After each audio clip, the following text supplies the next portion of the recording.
कहानी है ईर्ष्या जेलसी। उसके यह बोलते ही मेरे मुंह से इतने दिनों का दबा हुआ गुस्सा फूटा और मैंने कहा कि क्यों जा रही हो, यहीं सो जाना हम दोनों के बीच में। मेरा नाम रचना है।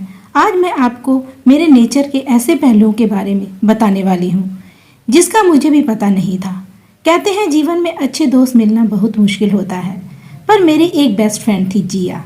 ऐसी वैसी दोस्त नहीं थी, बहनों से भी ज़्यादा प्यार था हम दोनों में। हम तो हमेशा यही सोचते थे कि शादी भी हम एक ही घर में करेंगे ताकि कोई हम दोनों को शादी के बाद भी अलग नहीं कर सके। मेरे घर वाले मुझसे ज़्यादा उसे मानते थे और उसके घर वाले मुझे। बस यह समझो कि उसका घर मेरा और मेरा घर उसका। समय के साथ सब कुछ करना पड़ता है। मेरे लिए एक अच्छा रिश्ता आया। लड़का इंजीनियर था, अच्छा कमाता था, राज नाम था उसका। घर वालों ने मुझसे पहले जिया को तस्वीर दिखाई। उसे देखते ही लड़का पसंद आ गया और मुझसे भी बोली कि अच्छा है तो मिलने जा उसको। मैंने बोला कि तू भी चलेगी, मैं अकेले नहीं जाने वाली। वो बोली पागल है तू, डेट पर जा रही है, मैं क्या करूँगी वहाँ कबाब में हड्डी। लेकिन मैं नहीं मानी। उसे बोला कि थोड़ी देर बाद तू चली जाना, लेकिन लड़के से बात करके मिल ले। तू अपनी बेस्ट फ्रेंड को ऐसे ही किसी के साथ शादी करने देगी क्या? मेरे मानने पर वह मान गई। हम दोनों उससे मिलने गए। घर वालों को कोई इतराज़ नहीं था क्योंकि जिया मेरे साथ ही थी। राज को हम एक रेस्टोरेंट में मिले। राज हम दोनों को बहुत अच्छा लगा। जिया को तो इतना पसंद आया कि वह तो उसे जीजू बोलने लगी। राज भी उसके साथ बहुत घुल मिल गया था। देखा जाए तो राज और जिया का स्वभाव बिल्कुल एक ही जैसा था, लेकिन मुझे भी पसंद आया। बस सब अचानक और जल्दी हो रहा था। चट मंगनी और पट ब्याह वाला सीन हो रहा था मेरे साथ। बहुत जल्दी ही हमारी शादी हो गई थी। एक अच्छी बात यह थी कि राज की जॉब हमारे ही शहर में थी। उन्होंने एक फ्लैट ले लिया था।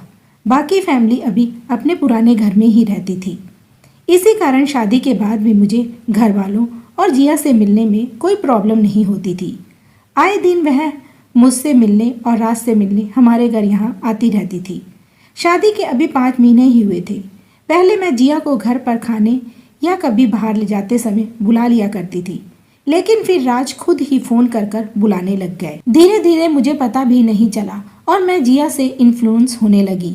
मुझे नहीं पता था कि शादी के बाद मुझ में यह चेंज आ जाएगा। और जिया का स्वभाव एक ही सा था। दोनों को बातें करना बहुत पसंद था। मैं चुप रहती, दोनों हंसते रहते। जिया मुझसे ज़्यादा इंटेलिजेंट, हंसमुख, मुंहफट थी। इस कारण लोग हमेशा उससे ज़्यादा पसंद करते थे। शुरुआत में मुझे अच्छा लगा, लेकिन बाद में मुझे यह सब अच्छा नहीं लग रहा था। मेरे पति का बार बार हर बात में जिया जिया करना मुझे चुभने लगा। उसका भी बात बात पर उनका हाथ पकड़ना और हंसते रहना मुझे अच्छा नहीं लग रहा था।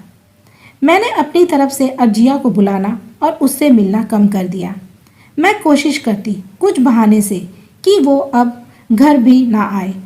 एक शाम अचानक ही वो और मेरे पति एक साथ घर में आए और बाहर डिनर का बोलने लगे। मैंने कहा कि मेरी तबीयत ठीक नहीं है। जिया बोली इसका हमेशा ऐसा ही रहता है, बोरिंग घर में रहती है, इसके लिए कुछ पैक कर लाएंगे। चलो जीजू हम दोनों चलते हैं। उन्होंने मेरी तबीयत भी नहीं पूछी और जिया के साथ बाहर डिनर पर चले गए। उस दिन मेरे कलेजे पर जैसे सांप लौट गया था। मेरे साथ यह क्या हो रहा था मुझे नहीं पता था।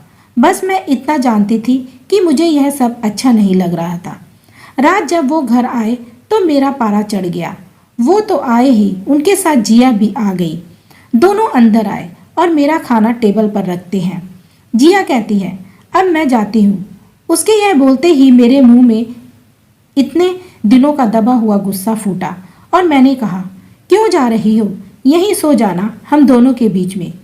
दोनों की हंसी रुक गई। जिया को पता चल गया था कि मैंने मजाक में नहीं बोला है। कुछ पल उसने मेरी तरफ देखा, फिर दरवाज़ा खोलकर चली गई। राज मुझे कहते हैं ये क्या तरीका है बात करने का। मैंने कहा आप ज़्यादा चिंता मत करो, वो मेरी दोस्त है। आपको इतना बुरा क्यों लग रहा है? आप हम दोनों को एक साथ ही मिले थे ना। आपको वो ज़्यादा पसंद थी तो उसी से शादी करना था, मुझसे क्यों की? राज ने कहा आखिर तुम भी उसी सोच वाली निकली। तुम दोनों ने ही कहा था कि तुम्हें शादी के बाद भी अलग नहीं होना। अरे पक्की दोस्त थी, तुम उसे साथ लाई थी। उसने कहा तब तुमने मुझसे शादी की। मैं चाहता था कि तुम खुश रहो और अगर तुम्हें कुछ प्रॉब्लम थी तो मुझसे बात करती। अचानक ऐसे कुछ भी बोल रही हो। राज यह कहकर कमरे से चला गया। उस समय मैंने जो किया मुझे सही लगा, पर जो मैं महसूस कर रही थी वो मैंने बोल दिया। अगले दिन सुबह राज ने मुझसे बात नहीं की, ना ही जिया का फ़ोन आया और ना ही वो घर आई। 1-2 दिन इनका मूड खराब रहा, लेकिन फिर वह सही हो गए। शायद जिया ने ही उन्हें ऐसा करने का बोला हो, लेकिन अब घर में उनके मुंह से जिया का नाम नहीं आया। करीब 2 महीने हो गए थे जिया को आए या बात करे। ये मेरे साथ नॉर्मल थे। उस बात की चर्चा भी उस दिन के बाद नहीं हुई। फिर अचानक जब वह ऑफिस गए तब जिया फ्लैट में आती है। उसे 2 महीने बाद मिलने पर मुझे कुछ ज़्यादा खुशी नहीं हो रही थी। वो आकर सीधे अंदर बैठ गई। मैं अभी भी उससे बात नहीं कर रही थी। वो बोली, मैं शादी के पहले वाली रचना को अच्छे से जानती हूँ और वो अपनी बात तकलीफ मन में ही छिपा कर रखती थी। मैंने शायद अनजाने में तेरा दिल दुखाया है, लेकिन शायद तू सही है। शादी प्यार के बाद कैसा महसूस होता है मुझसे ज़्यादा तू जानती है। दोस्त की अपनी जगह होती है और प्यार की अपनी। मुझे इस तरह तेरी ज़िंदगी में नहीं घुसना चाहिए था। ये सारी बातें मैं शायद तेरे पति के लिए भी महसूस करूं। पहले मुझे तुझ पर गुस्सा आया, लेकिन अब मुझे लगता है मेरी गलती भी है। मैंने तेरी चीज़ को अपना ही समझा, मेरा हक समझा, मेरी फैमिली को अपना माना, पर शायद तेरी इस लाइफ से मुझे दूर रहना था। खैर, अब तो दूर हो ही जाऊंगी। मैं भी शादी कर रही हूँ। जैसे तूने राज को पहले मुझसे मिलाया था, वैसे ही मैंने राज को उससे मिलाया। तुझसे गुस्सा थी इसलिए तुझे बताया नहीं, पर मुझे लगा कि तुझे शादी में ना बुलाकर एक और बड़ी गलती होगी, क्योंकि अब इस शहर में कम ही आना होगा। उसकी बात खत्म होते ही मेरी आंखों में आंसू आ गए। वह सब कुछ जो मैं फील कर रही थी पता नहीं कुछ ही सेकंड में कहाँ गायब हो गया। गले लगाए बिना उसे मैं नहीं रह पाई। उसको रोते हुए मैंने सॉरी कहा। वो बोली, सॉरी मत बोल, मैं भी शादी कर रही हूँ। फिर बताऊंगी कि कोई मेरे वाले के साथ अगर ऐसा करेगा तो कैसा लगेगा। आखिर उसकी शादी का दिन भी आ गया। जितना वो मेरी शादी में नाची थी उससे ज़्यादा मैं उसकी शादी में धमाल मचाया। अब भी हम अच्छे दोस्त हैं और हमारे पति भी, लेकिन अभी भी वो मुझसे मजाक में ताना मारती है। कहती है, नहीं, मैं दोनों के बीच में नहीं सोऊंगी, चिंता मत कर। पर मैंने एक बात सीखी है कि अगर दोस्त से कोई प्रॉब्लम है तो उससे बात करो। वो अगर आपका सच्चा दोस्त होगा तो समझेगा। कहानी कैसी लगी हमें कमेंट में लिखकर बताएं। वीडियो को लाइक और चैनल को सब्सक्राइब करें। थैंक यू, धन्यवाद।